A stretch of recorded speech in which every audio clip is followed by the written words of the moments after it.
Hello everyone. आज की session में दोस्तों बात करेंगे नंबर सिस्टम से। नंबर सिस्टम एक बहुत ही इंपॉर्टेंट टॉपिक हमारी अरिथमेटिक पॉइंट ऑफ व्यू से। 4 तरीके का नंबर सिस्टम होता है जिसे मैं यहाँ नोट किया हूँ। Decimal number system, binary number system, octal number system and hexadecimal number system. So decimal number system में दोस्तों बेस हमारा 10 रहता है और उसमें डिजिट जो है 0 to 9 यानी कि 10 डिजिट को हम यूज करते हैं। बाइनरी नंबर सिस्टम में बेस हमारा 2 रहता है और इसमें जो डिजिट यूज होता है 0 and 1 यूज होता है। ऑक्टल नंबर सिस्टम में बेस हमारा 8 रहता है, ये 0 to लेके 7 तक यूज करते हैं।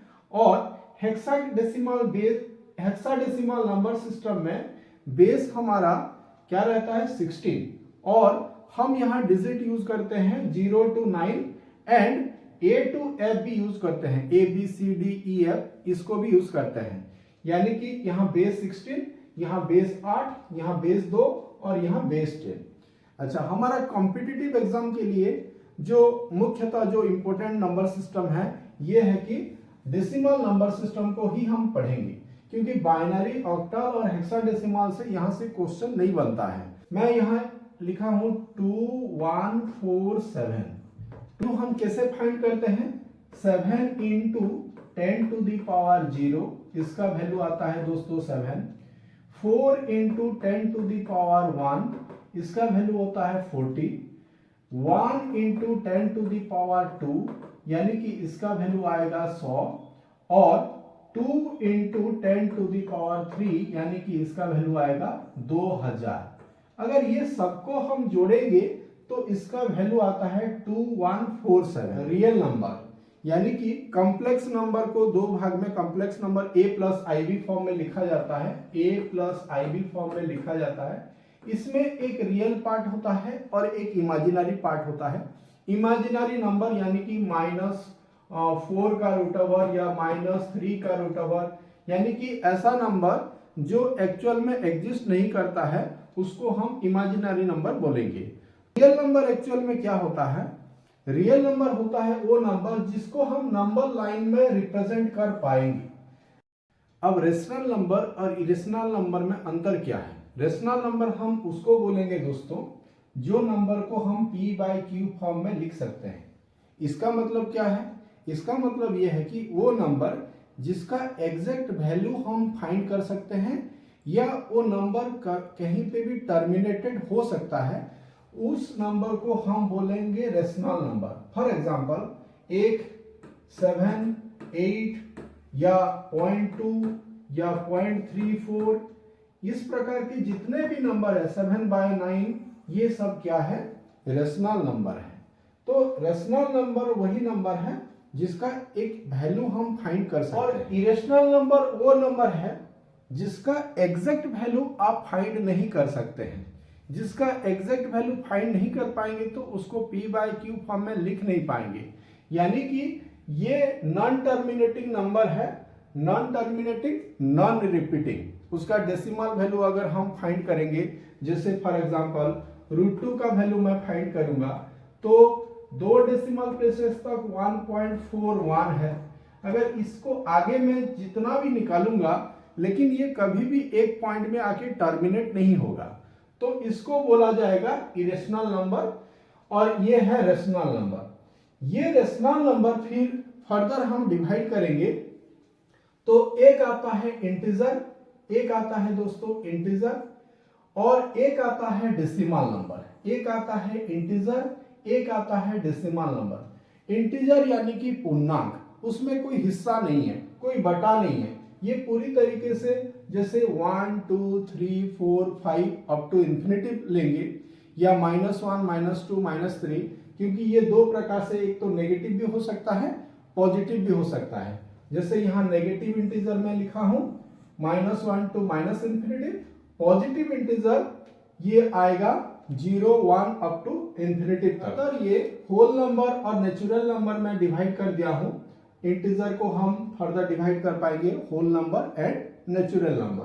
तो होल नंबर 0 to लेके इंफिनिटी तक और इसमें एक्स्ट्रा खाली एक 0 आता है, नेचुरल नंबर 1 to इंफिनिटी। 0 जो है नेचुरली हमें पाया नहीं है, 1 2 3 4 ये नेचुरली हमें मिला है, इसीलिए बोलते हैं नेचुरल नंबर। और ये जो डेसिमल नंबर है, ये डेसिमल नंबर अगर हम दो तरीके से इसको डिवाइड करेंगे, एक आता है टर्मिनेटिंग और एक आता है नॉन टर्मिनेटिंग। अच्छा, टर्मिनेटिंग नंबर किसको बोलेंगे? जहां एक पॉइंट में जैसे 0.25 आगे और कुछ नहीं है, 0.25 ये टर्मिनेटेड हो गया, तो इसको टर्मिनेटिंग डेसिमल नंबर बोलेंगे। जो टर्मिनेट नहीं होता है जैसे 0.3333 करके पूरा अप टू इंफिनिटी तक है, ये रिपीटिंग है लेकिन टर्मिनेट नहीं हो रहा है। रिपीटिंग है लेकिन टर्मिनेट नहीं हो रहा है, तो इसको बोलेंगे नॉन टर्मिनेटिंग रिपीटिंग नंबर। और ये भी रेशनल नंबर का हिस्सा है। अगर कोई नंबर टर्मिनेट नहीं होता है लेकिन वो नॉन रिपीटिंग है, वो आएगा इरेशनल नंबर की केस में, यानी कि 0.1233748 ऐसा करके कुछ भी नंबर आया जो रिपीटिंग नहीं है और टर्मिनेटिंग भी नहीं है, उसको हम बोलेंगे इरेशनल। नेचुरल नंबर से फिर कुछ अलग टर्म का नंबर आता है, जैसे हम बोलते हैं prime number, composite number. Prime number क्या है? प्राइम नंबर वो नंबर है जिसका खाली दो फैक्टर है, 1 एंड इटसेल्फ, मतलब वो किसी के द्वारा डिविजिबल नहीं होगा, 1 और अपनी ही द्वारा। तो यहां लिख दिया हूं prime number that has only two factor, 1 and itself. और 0 1 2 ये 0 नहीं, 1 2 आप लिखेंगे। 1 to 100 कितना है? 25 प्राइम नंबर। 1 to 200 कितना है? ये है 46 prime number. 1 to 1000 168 prime number. इस चीज को थोड़ा याद रख लीजिए, कभी कभी हमारा एग्जाम में आता है how many prime number are there in between 1 to 200 ऐसा बोल देगा। तो 1 to 200 जो है कितना प्राइम नंबर है? 46 प्राइम नंबर। और 1 to 1000 कितना है? 168 प्राइम। और प्राइम नंबर में एक खास बात इसको याद रखिए, सभी प्राइम नंबर को हम 6k प्लस माइनस 1 फॉर्म में रिप्रेजेंट कर पाएंगे। कोई भी प्राइम नंबर आप लिखिए, उसको 6 प्लस माइनस 1 फॉर्म में हम रिप्रेजेंट कर पाएंगे। जैसे फॉर एग्जांपल मैं लिया हूं 13, 6 इंटू 2 प्लस 1 होता है। जैसे लिया हूं 5, 6 इंटू 1 माइनस 1 होता है। जैसे लिया हूं 43, 6 इंटू 7 प्लस 1 होता है। आप कोई भी प्राइम नंबर उठाइए, that can be represented as 6k plus minus 1, where k is equal to 0 1 2 3 ऐसा करके हम पुट कर सकते हैं। अच्छा, इसमें एक बात और आपको ध्यान रखना है कि कन्वर्स इज नॉट ट्रू, यानी कि 6k प्लस माइनस 1 फॉर्म में जितने नंबर है सारे के सारे प्राइम नंबर होगा ऐसा जरूरी नहीं है, इसीलिए कन्वर्स इज नॉट ट्रू। और यहां को प्राइम लिखा हूं। को प्राइम क्या है? दो नंबर जिसका एचसीएफ जो है 1 है, यानी कि उनका हाईएस्ट कॉमन फैक्टर जो है 1 होना है, इसको बोलेंगे को प्राइम। जैसे 5 4 ये को प्राइम है, 7 8 को प्राइम है, 9 16 को प्राइम है, 13 5 को प्राइम है, ये सब को प्राइम है। और ट्विन प्राइम वो नंबर होता है जो प्राइम नंबर उनके बीच में गैप 1 होता है, उसको बोलेंगे हम ट्विन प्राइम। जैसे 5 7 41 43 11 13, आप ऐसे कर सकते हैं कि 29 31 ये भी ट्विन प्राइम में जाएगा। ये सब क्या है? ट्विन प्राइम है, ये सब ट्विन प्राइम है। तो ये है प्राइम नंबर का रिगार्डिंग, मतलब मोटी मोटी बातें। उसके बाद देखते हैं कंपोजिट नंबर। कंपोजिट नंबर वो नंबर होता है जिसका मोर देन 2 फैक्टर होता है। तो सबसे जो छोटा कंपोजिट नंबर है वो 4 है, सबसे जो स्मॉलेस्ट कंपोजिट नंबर वो 4 है, और सबसे जो smallest prime number even prime number वो 2 है। Only even prime number that is only 2। ये दोस्तों डिविजिबिलिटी के बेस पे बहुत सारे सवाल एसएससी एग्जाम में बनता है। तो डिविजिबिलिटी रूल क्या है पहले थोड़ा सा देखते हैं, उसके साथ साथ हम कुछ क्वेश्चन भी करेंगे। जैसे डिविजिबिलिटी बाय 2 2 4 8, मैं पहले लिखा हूं 2 4 8, इसमें कुछ सिमिलरिटी है। 2 का डिविजिबिलिटी ये है कि अगर इसका इकाई अंक यानी कि यूनिट डिजिट अगर डिविजिबल बाय 2 हो गया, यानी कि अगर ये इवन नंबर है तो सारा पूरा नंबर जो है डिविजिबल बाय 2 हो जाएगा। जैसे फॉर एग्जांपल 2 3 4 2, ये 6104 ये 2 के द्वारा डिविजिबल है। और 4 का डिविजिबिलिटी रूल क्या है, देखिए लास्ट 2 डिजिट को आपको देखना है।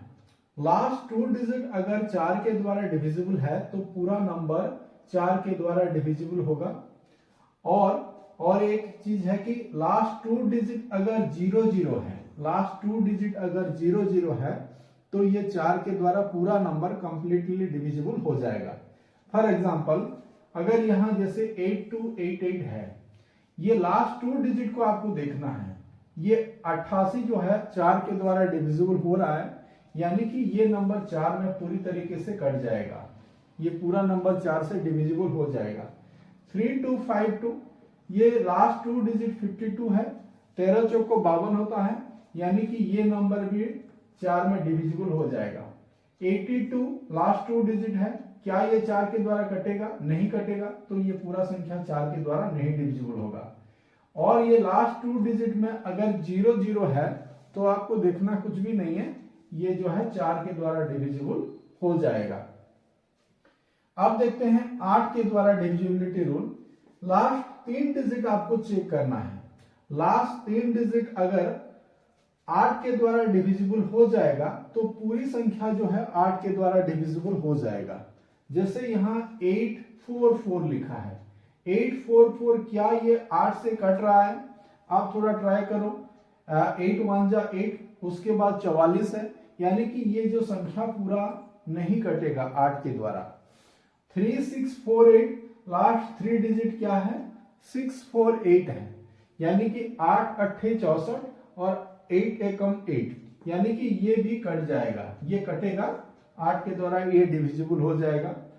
लास्ट 3 डिजिट अगर 000 है, मैं यहां लिख दिया हूं, लास्ट तीनों डिजिट अगर 000 है तो ये जो संख्या पूरी तरीके से 8 से कट जाएगा। यहां जैसे लास्ट 2 डिजिट 00 था, यहां 3 0 अगर हो गया तो ये संख्या 8 से कट जाएगा। और ये देखते हैं 164, क्या ये 8 के द्वारा डिविजिबल होगा? ये 8 के द्वारा डिविजिबल नहीं होगा, यानी कि ये संख्या जो है 8 से डिविजिबल नहीं होगा। देखिए जैसे 2 4 8 हम लिखे, ये 2 टू द पावर 1 है, ये 2 टू द पावर 2 है, ये 2 टू द पावर 3 है, 2 to the power 4 equal to क्या होता है? 16। अगर 16 का डिविजिबिलिटी रूल आपको चेक करना है तो लास्ट 4 डिजिट आप चेक करो। अगर लास्ट 4 डिजिट 40 है तो ये संख्या 16 में पूरी तरीके से डिविजिबल हो जाएगा। अगर लास्ट 4 संख्या अगर 16 में कट रहा है तो पूरा संख्या 16 में डिविजिबल हो जाएगा। ये मतलब टू दी पावर जितना है उसी हिसाब से आपको उतना प्लेस आपको चेक करना है। जैसे 2 to the power 2 equal to 4 है, इसीलिए हम 2 प्लेस चेक किए। 2 टू दी पावर 3 8 है, इसीलिए 3 प्लेस आपको चेक करना है। 2 to the power 4 equal to 16, इसीलिए 4 जगह को आपको चेक करना है, 4 प्लेस को। और 2 to the power 5 is equal to होता है 32, यानी कि 32 का अगर डिविजिबिलिटी रूल आपको चेक करना है, लास्ट 5 जगह को आपको चेक करना है, यानी कि 5 प्लेस को चेक करना है। यानी कि 5 प्लेस में अगर 5 0 रहेगा तो पूरा संख्या जो है 32 के द्वारा डिविजिबल हो जाएगा। अब देखते हैं 3 और 9 का जो सिमिलर है। 3 का डिविजिबिलिटी रूल है कि सारा डिजिट को आप जोड़ दो, अगर 3 में कटेगा तो पूरी संख्या जो है 3 में डिविजिबल हो जाएगा। जैसे मैं इसको जोड़ रहा हूं, 3 2 5 5 10 प्लस 8 18, यानी कि ये संख्या कट गया, यानी कि ये जो संख्या है 3 में डिविजिबल हो जाएगा, क्योंकि 18 जो है 3 में उसका टेबल में आता है 29, यानी कि ये संख्या नहीं कटेगा। अच्छा 2340x5 लिखा है, ये x की जगह मैं क्या पुट करूंगा सो दैट ये नंबर जो है पूरी तरीके से 9 के द्वारा डिविजिबल होगा। क्वेश्चन आएगा ये x की जगह मैं क्या पुट करूंगा so that the number will be divisible by 9, minimum value of x या मैक्सिमम वैल्यू ऑफ x, ऐसा पूछ सकता है। तो अगर देखिए ये 4 और 3 7, 7 और 2 9, 9 और 5 14, 14, यानी कि इसमें अगर मैं 14 प्लस और 4 करूंगा तो 18 होगा। तो यहाँ x का वैल्यू मिनिमम मेरे को कितना चाहिए, 4 चाहिए, ताकि ये पूरा नंबर जो है 9 में डिविजिबल हो जाएगा। इस तरीके का क्वेश्चन एग्जाम में आता है, आपको एक नंबर दिया रहेगा, उस नंबर में कुछ x, y या स्टार करके कुछ मिसिंग रहेगा। आपको निकालना है कि मिनिमम या मैक्सिमम, ऐसा करके कुछ भी क्वेश्चन दे सकता है, लेकिन रूल आपको मालूम होना चाहिए कि वहां उस कॉन्सेप्ट वाइज वहां क्या डालने से हमारा वो संख्या जो है उसमें डिविजिबल होगा। सो दोस्तों, आप देखते हैं 7, 11 एंड 13 का डिविजिबिलिटी रूल। ये रूल एक ही पैटर्न में फॉलो होता है। इसमें 11 का हम अलग से और भी एक रूल डिस्कस करेंगे। पहले इसको डिस्कस कर लेते हैं कि 7, 11 और 13 के लिए हम क्या करेंगे। RHS से हम 3-3 करके नंबर को निकाल लेंगे। उसके बाद जो अल्टरनेटिव पेयर है उनको जोड़ के उनके डिफरेंस निकाल लेंगे। उसके बाद अगर वो डिफरेंस जो है अगर 7 के द्वारा डिविजिबल है तो पूरा नंबर 7 में कट जाएगा। ये नंबर लिया हूं 312,466। अब यहाँ अल्टरनेटिव पेयर बोलने से ये एक पेयर हो गया, ये एक पेयर हो गया। हम यहाँ का डिफरेंस निकाल लेंगे। 466 और 312 में डिफरेंस कितना आ गया, ये डिफरेंस आया 4 और ये आया 5 और ये आया 1। ये डिफरेंस जो है 154 आया। इसीलिए ये नंबर जो है 154 को अगर हम साथ में डिवाइड करेंगे तो ये देखिए ये 22% आ रहा है, ये 22 सत्ते 154 होता है। यानी कि ये नंबर जो है 7 के द्वारा डिविजिबल होगा। 154 को अगर हम 11 में डिवाइड करेंगे तो ये नहीं कट रहा है, यानी कि ये 7 के द्वारा तो डिविजिबल हो रहा है, लेकिन 11 के द्वारा नहीं होगा, 13 के द्वारा भी नहीं होगा। तो इसी तरीके से ये नंबर को भी हम कर सकते हैं। 708 से हम अगर 6 माइनस करेंगे तो 702 आ रहा है। ये 7 से भी नहीं कट रहा है, 11 से भी नहीं कट रहा है, 13 से भी नहीं कट रहा है। नेक्स्ट नंबर देखो 328 एंड 328।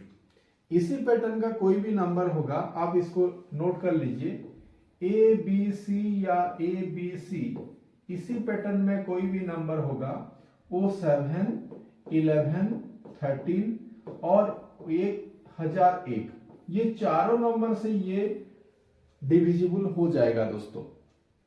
अगर कोई भी नंबर इस पैटर्न में है 328, 328 या 143, 143 इस पैटर्न में है तो ये 7 के द्वारा भी कटेगा, 11 के द्वारा भी कटेगा, 13 के द्वारा भी डिविजिबल होगा और इसका प्रोडक्ट जो है 101, इसके द्वारा भी ये डिविजिबल हो जाएगा। ये पॉइंट को आप याद रखिए। 11 के लिए आप ये डिविजिबिलिटी रूल को फॉलो करिए। 11 के लिए क्या है देखिए, जैसे मैं लिखा 14328। हम यहां क्या करेंगे, इवन प्लेसेस डिजिट और ऑड प्लेसेस डिजिट का सम जो निकलेगा उनके डिफरेंस को हम निकालेंगे। जैसे ऑड प्लेसेस में 1, 3 एंड 8 है, इवन प्लेसेस में 4 एंड 2 है। ऑड प्लेसेस डिजिट का सम कितना हो गया, 8 3 11, 11 1 12 हो गया। ये हो गया 1 + 3 + 8, ये हो गया 12 और ये 4 और 2 कितना हो गया, 6 हो गया। अगर माइनस करेंगे तो उत्तर आ रहा है 6। 6 जो है 11 के द्वारा डिविजिबल नहीं हो रहा है, इसीलिए ये नंबर जो है 11 से डिविजिबल नहीं होगा। अगर मैं 143 जैसे ये नंबर लेता हूं, 1 और 3 को मिलाने से कितना आ रहा है, 4 और ये 4, 4 - 4 = कितना आ रहा है, 0।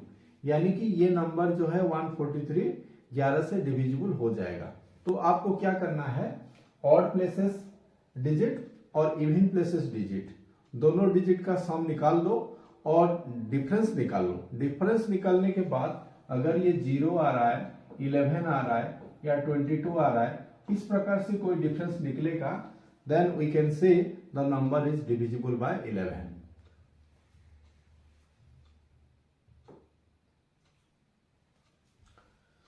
एग्जाम में कई बार क्वेश्चन आपको फेस ऐसे करना पड़ेगा कि ए नंबर डिविजिबल बाय 72।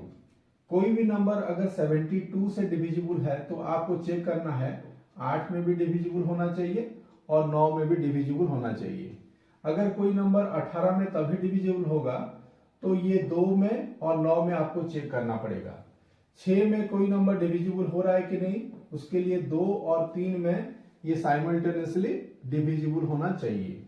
99 के लिए क्या चेक करेंगे, 11 एंड 9, यानी कि कोई भी संख्या अगर 11 से भी कटेगा और 9 से भी कटेगा तो वो संख्या जो है पूरी तरीके से 99 से डिविजिबल हो जाएगा। तो इस तरीके से 12 का भी हम निकाल सकते हैं। 3 और 4, 3 में डिविजिबल होना चाहिए, 4 में डिविजिबल होना चाहिए, तभी वो नंबर क्या है 12 में डिविजिबल होगा।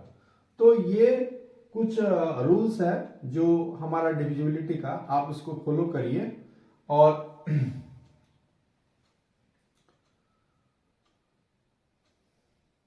तो फिर आगे देखते हैं दोस्तों।